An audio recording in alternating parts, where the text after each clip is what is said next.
नमस्कार। जय श्री महाकाल।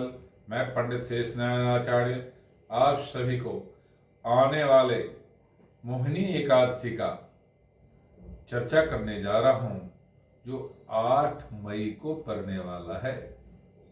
एकादशी व्रत का महत्व संसार में सर्वोपरि माना गया है। यदि वो शुक्ल पक्ष का एकादशी है तो भगवान विष्णु को समर्पित किया जाता है, महालक्ष्मी को समर्पित की जाती है, साथ ही उनसे आशीर्वाद लिया जाता है जो मेरे घर में सुख शांति, व्यापार की बुद्धि, संतान, सभी वस्तुओं में बढ़ोतरी की हम कामना करते हैं। इसीलिए हम एकादशी व्रत का अनुष्ठान करते हैं। हम एकादशी व्रत का मन में संकल्प करते हैं जो मुझे सुख शांति के साथ, अच्छे कर्मों के साथ अच्छा फल मिले।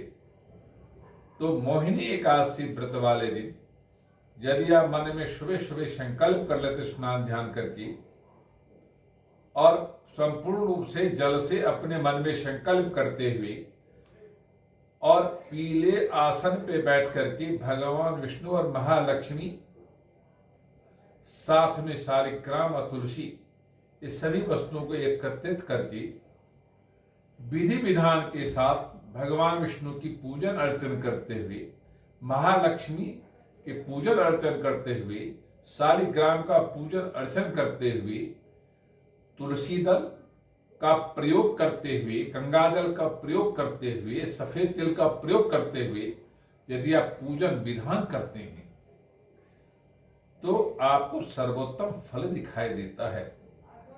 यदि आप चंदन का, सफेद चंदन का प्रयोग करते हैं तब भी आपको, पीत चंदन का प्रयोग करते हैं तब भी आपको अच्छा फल देने को मिलता है।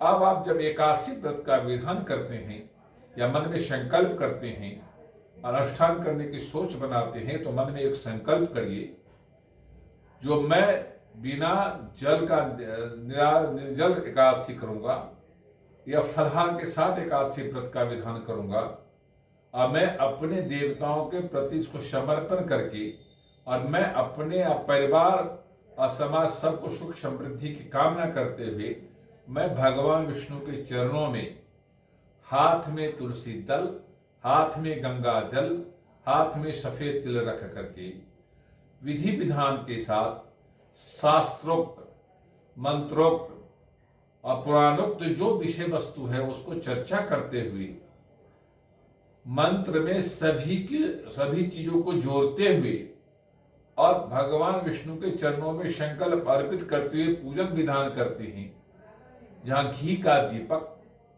गंगा जल का प्रयोग, तुलसी दल का प्रयोग, सफेद चंदन का प्रयोग, सफेद तिल का प्रयोग करते हैं।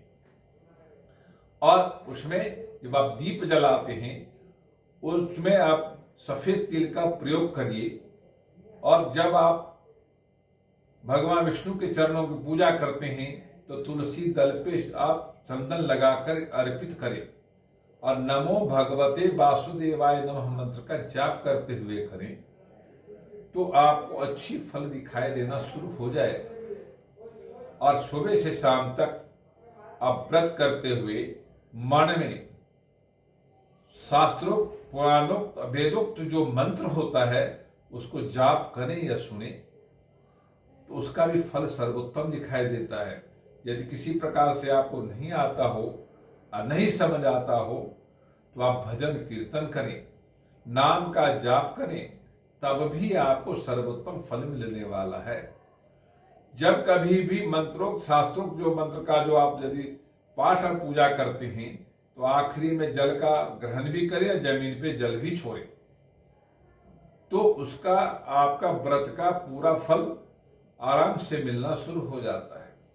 जो लोग एकादशी व्रत करते हैं उनके मन और आत्मा, उनके देवता और पितृ सारे प्रसन्न रहते हैं और मन आत्मा शुद्ध हो जाता है। इस तरह से एकादशी व्रत का विधान सर्वोपरि है। जो लोग ये मोहिनी एकादशी शुक्ल पक्ष में 8 मई को करेगा उसको सर्वोत्तम फल दिखाई देगा। अगले दिन सुबह तुलसी दल, गंगा जल से व्रत को उद्यापन करें, समाप्ति करें और उसके बाद कुछ आप भोजन दान कर दें, फिर भोजन ग्रहण करें। गाय, ब्राह्मण, देवता या गरीब किसी को भी आप दान करके फिर ग्रहण करते हैं तो व्रत की सर्वोपरि समाप्ति का फल भी आपको मिलता है, ऐसा शास्त्र मानता है, पुराण मानता है। जो लोग एकादशी व्रत करना चाहते हैं वो अपने मन में भगवान विष्णु की आराधना करते हुए, महालक्ष्मी की आराधना करते हुए, तुलसी की आराधना करते हुए, शालिग्राम भगवान की आराधना करते हुए आप सर्वोपरि एकादशी व्रत का विधान करते हैं और भगवान को मूर्ति रख के चारों तरफ यदि आप परिक्रमा करते हैं तभी भी आपको अच्छा फल मिलता है। यदि 108 बार 108 तुलसी पत्ते लेके परिक्रमा करें तभी भी आपको अच्छा फल देगा। ऐसा जो कोई लोग करते हैं उनको सुख समृद्धि की प्राप्ति होती है, घर में सुख शांति रहता है, व्यापार में वृद्धि होती है, घर में लोग स्वस्थ रहते हैं और अपने घर में प्रसन्नता के साथ जीवन व्यतीत करते हैं। यह वीडियो यदि अच्छा लगा हो तो लाइक करना, सब्सक्राइब करना, शेयर करना ना भूले। ओम शांति।